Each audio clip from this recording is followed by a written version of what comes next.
O Senhor esteja convosco. Proclamação do Evangelho de Jesus Cristo segundo São Lucas.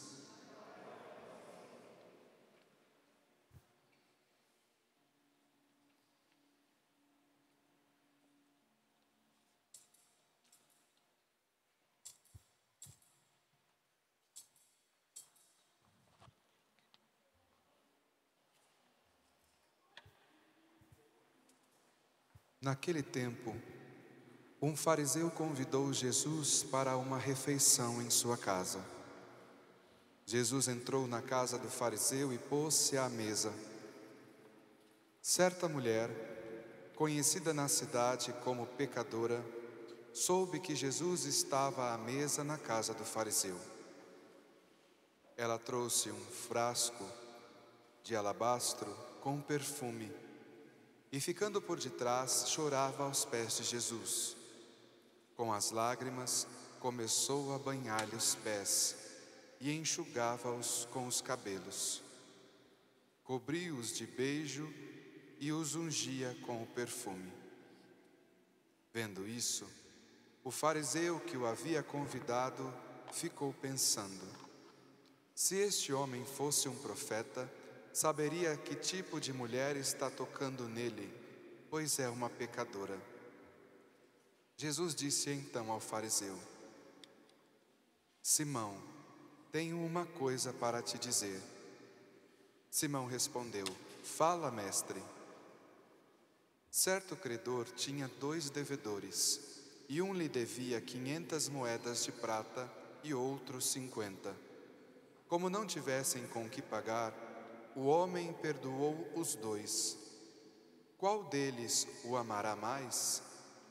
Simão respondeu: acho que é aquele ao qual perdoou mais. Jesus lhe disse: tu julgastes corretamente. Então Jesus virou-se para a mulher e disse a Simão: estás vendo esta mulher? Quando entrei em tua casa, tu não me oferecestes água para lavar os pés. Ela, porém, banhou meus pés com lágrimas e enxugou-os com os cabelos. Tu não me destes o beijo de saudação. Ela, porém, desde que entrei, não parou de beijar os meus pés. Tu não derramastes óleo na minha cabeça. Ela, porém, ungiu meus pés com perfume. Por esta razão eu te declaro: os muitos pecados que ela cometeu estão perdoados, porque ela mostrou muito amor. Aquele a quem se perdoa pouco, mostra pouco amor. E Jesus disse à mulher: teus pecados estão perdoados. Então os convidados começaram a pensar: quem é este que até perdoa pecados? Mas Jesus disse à mulher: tua fé te salvou, vai em paz. Depois disso, Jesus andava por cidades e povoados, pregando e anunciando a boa nova do reino de Deus. Os 12 iam com ele, e também algumas mulheres que haviam sido curadas de maus espíritos e doenças. Maria, chamada Madalena, da qual tinha saído 7 demônios. Joana, mulher de Cusa, alto funcionário de Herodes. Susana e várias outras mulheres que ajudavam a Jesus e aos discípulos com os bens que possuíam. Palavra da salvação. Glória a vós, Senhor.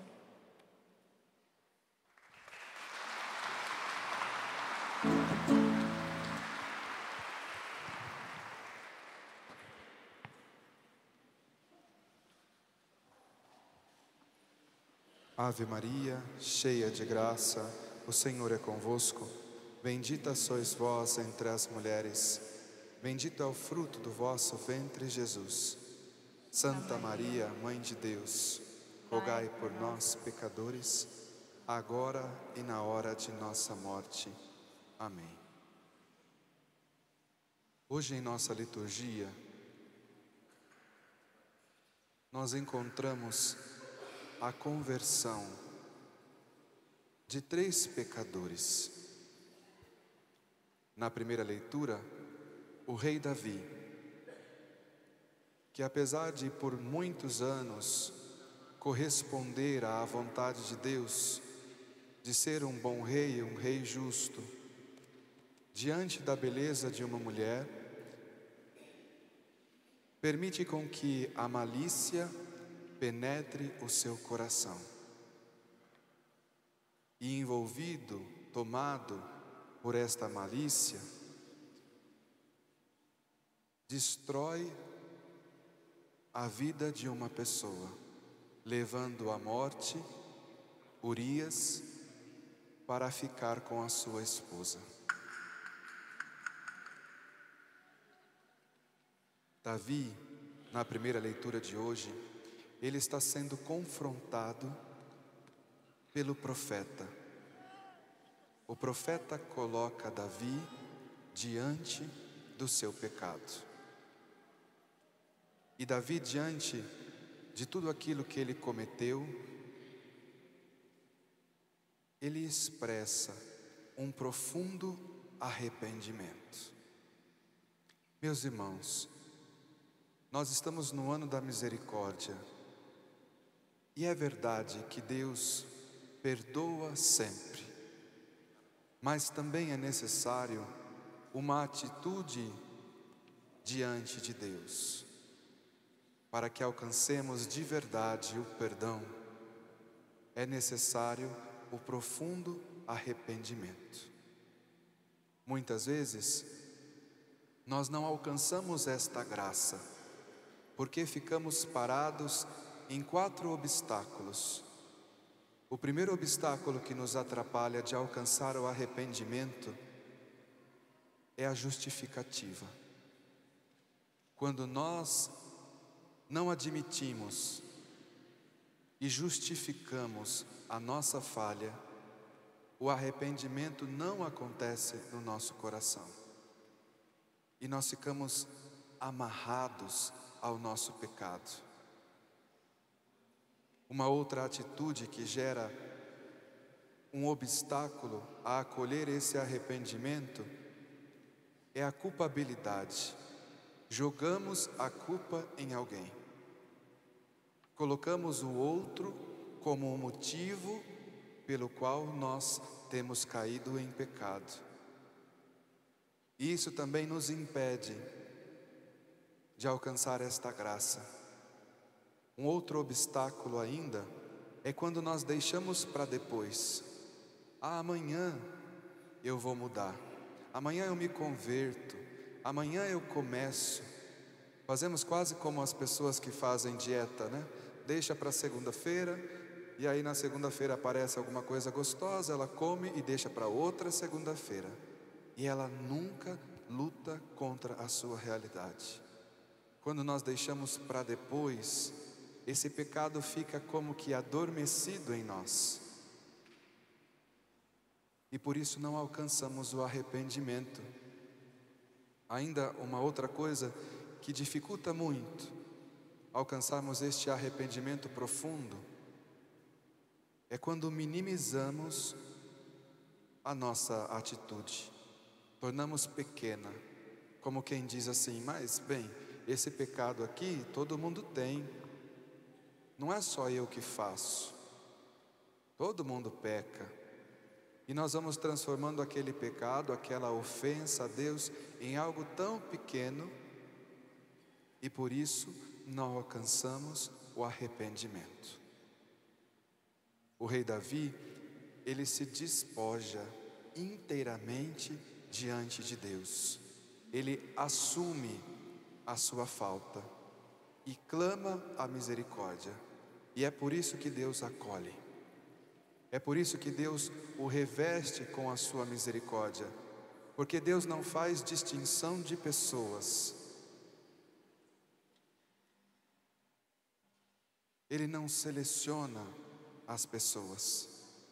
Ele ama a todos. Ele ama o pecador. Mas ele não aceita a condição de pecado. Davi se coloca diante de Deus com humildade. E porque é humilde, alcança a graça do perdão. É ele quem diz, o Salmo 50, tende piedade, ó meu Deus, misericórdia. na imensidão do vosso amor purificai-me, lavai-me inteiramente do pecado. Ele reconhece dizendo: foi contra ti, ó Deus, somente contra ti que eu pequei. E por isso ele é perdoado, por isso ele alcança esta graça. No Evangelho de hoje, nós encontramos aí Jesus que vai a um jantar na casa de um fariseu. Jesus é convidado, o fariseu tinha Jesus em alta estima, valorizava aquilo que Jesus fazia e reconhecia que Jesus era um grande profeta.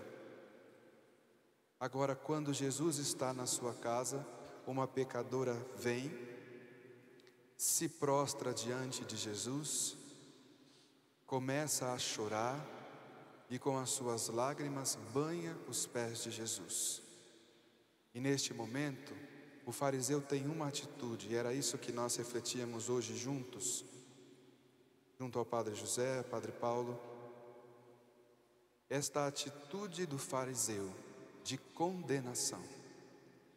Ele condena Jesus, porque naquele período, aquele que deixasse tocar por aquele que tinha um pecado, ele se tornava cúmplice do mesmo pecado. Então Jesus, permitindo com que aquela mulher o tocasse, de alguma maneira ele participava do pecado, era cúmplice dela. E o fariseu então condena, julga e diz: bem, como pode ser esse um grande profeta se ele não se dá conta de que essa mulher é uma pecadora? Agora, a atitude de Jesus, ela é diferente.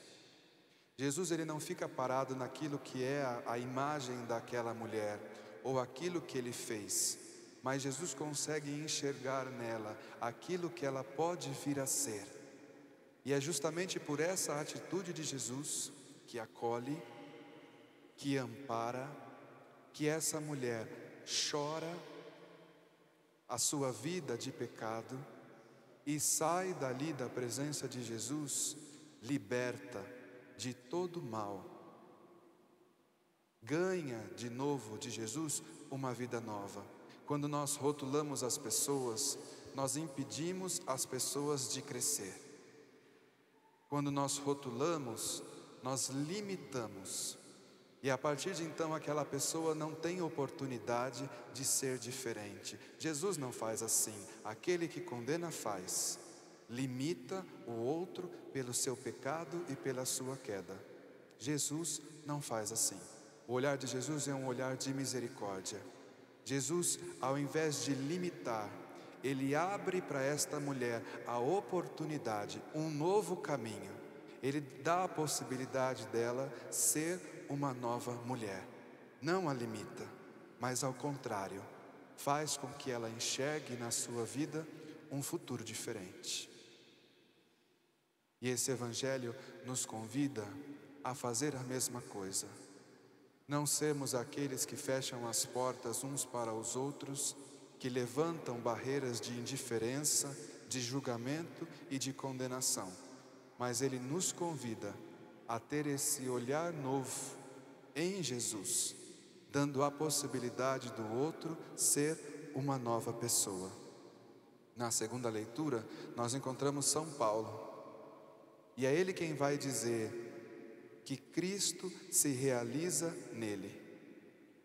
Porque São Paulo, que buscava as leis e que gostava e seguia as leis, ele percebe que a lei pela lei não atinge o ápice, a plenitude.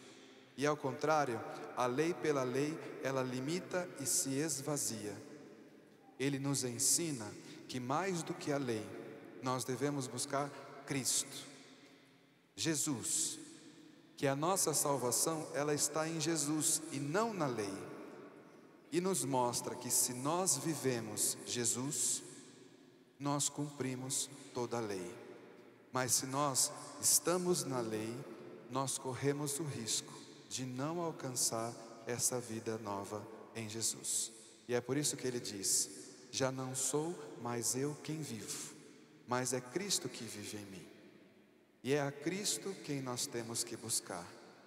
Aquele que vive Cristo cumpre a lei. Aquele que vive Cristo não limita-se, porque Cristo pode fazer uma imensidão de coisas em nós. E também não limita o outro, porque enxerga no outro sempre possibilidades. Deus, quando nos vê, e porque nos ama, enxerga em nós muitas possibilidades. Possibilidades de bem, possibilidades de transformação. Ele enxerga em nós aquilo que nós não enxergamos. Ele nos vê plenos, plenos dele mesmo. Pedimos a Ele hoje essa graça de ter esse novo olhar. Santa Faustina, no diálogo com Jesus, em um dos seus diálogos, Jesus diz para ela: antes de olhar para o outro, olhe para si mesma. Porque quando nós olhamos para nós mesmos e enxergamos a nossa condição miserável e ao mesmo tempo a graça com que Deus nos cumula dia após dia, nós não temos mais coragem de julgar o outro que está ao nosso lado. Então vamos nos lembrar desta palavra ao longo desta semana. Antes de olhar para o outro, olhar para mim mesmo. E com certeza o meu olhar para o outro, ele vai se tornar diferente. Vamos pedir isso e vamos praticar isso entre nós. E que o Senhor possa, por intercessão da Virgem Maria, derramar sobre nós este rio de misericórdia, nos fazendo também instrumentos da sua misericórdia no mundo. Louvado seja nosso Senhor Jesus Cristo. Professemos